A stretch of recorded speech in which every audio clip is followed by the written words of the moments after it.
Dhamma was tightening his belt to fight with Kṛṣṇa, the conqueror of the demon Agha.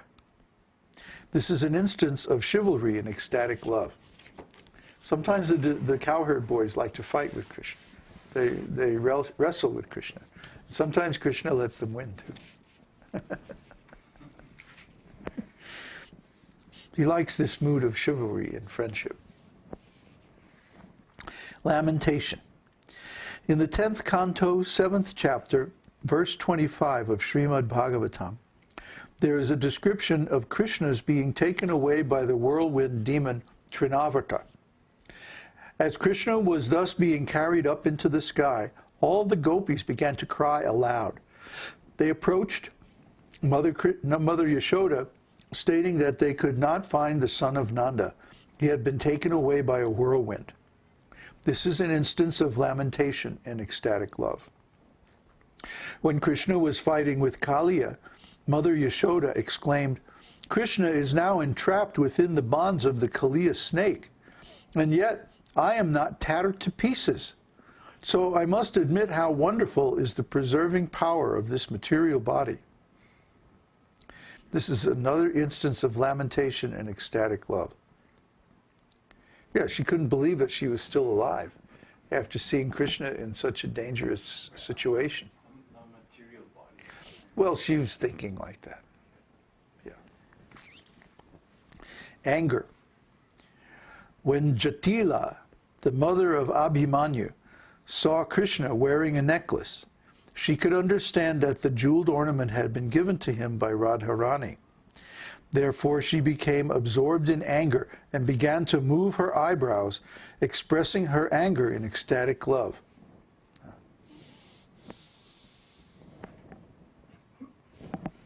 That Kṛṣṇa, that rascal, he's been seeing Radharani again.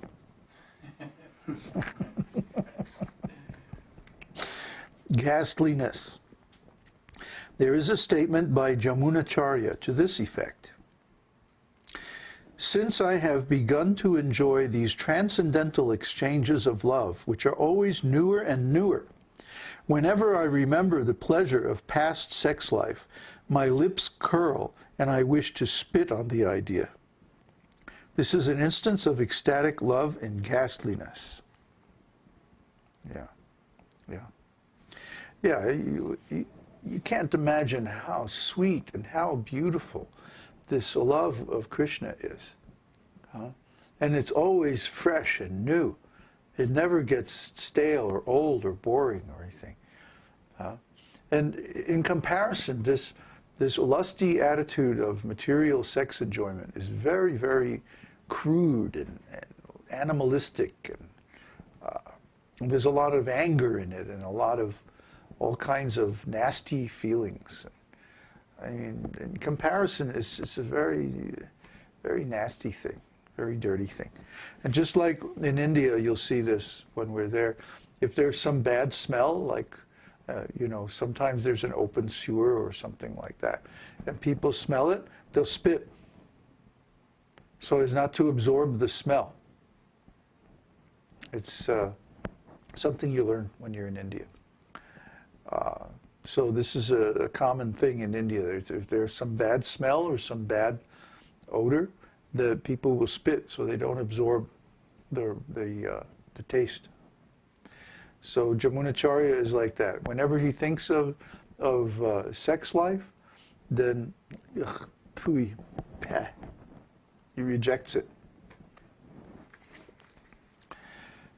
Because it's so contaminated compared with love of Kṛṣṇa.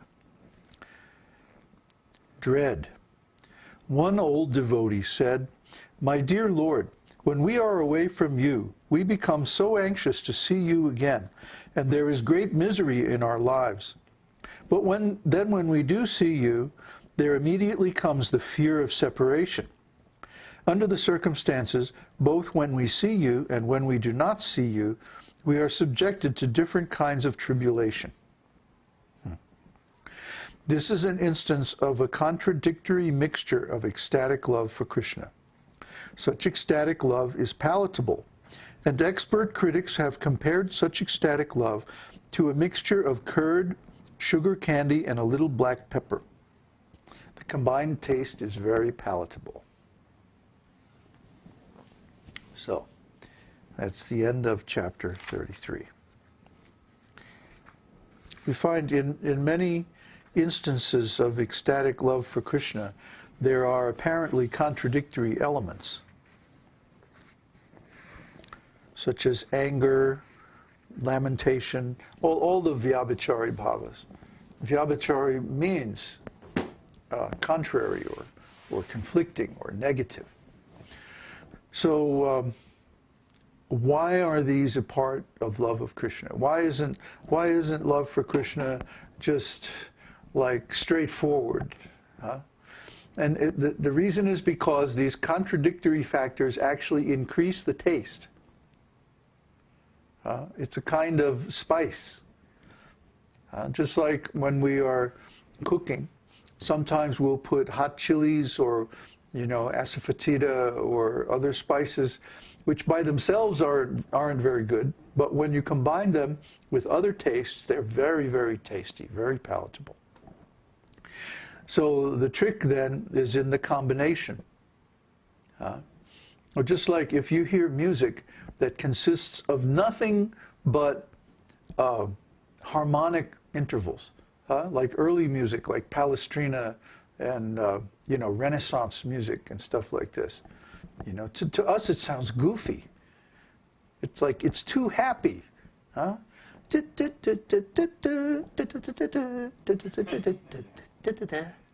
It's like, what? Come on. Nobody can be that happy.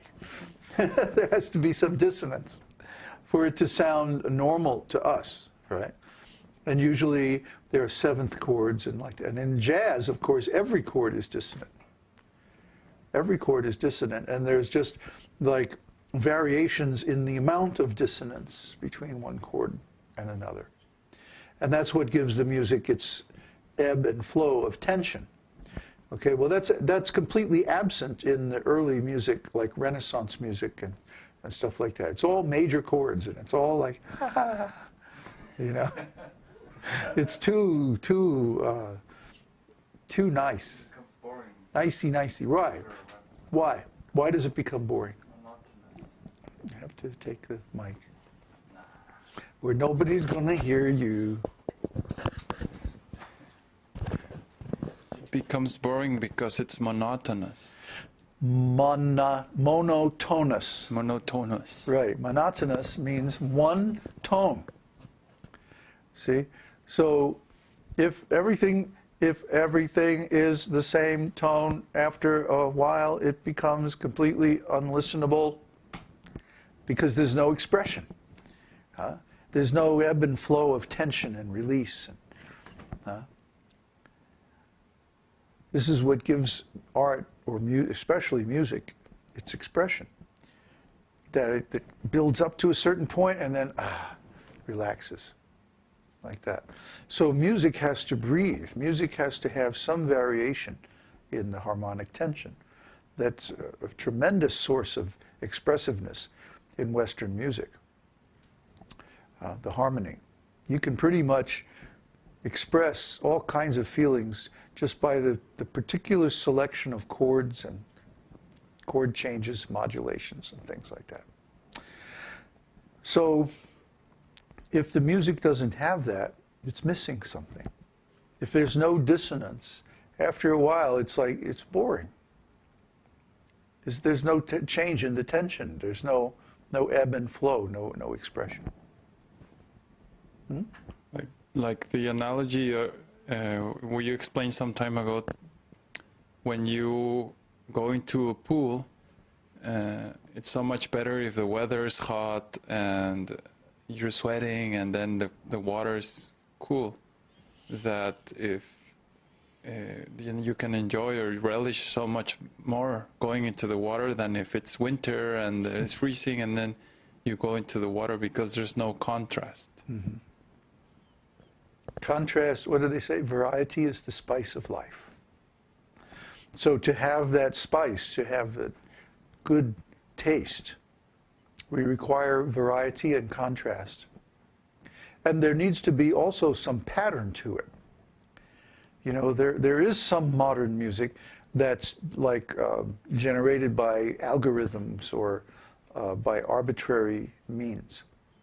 And it has no predictable pattern of tension and release. Like it's all dissonant, or its pattern of tension and release is not predictable. So we find that what human beings actually enjoy is a predictable pattern of tension and release. You see? And so when we get into this study of rasa, we find that Kṛṣṇa also creates these predictable patterns. It's like the demons will attack, and then, you know, that Kṛṣṇa will exchange some words with them. You know, I will send you to the abode of Yamaraj, you and all your family members. You know, and then the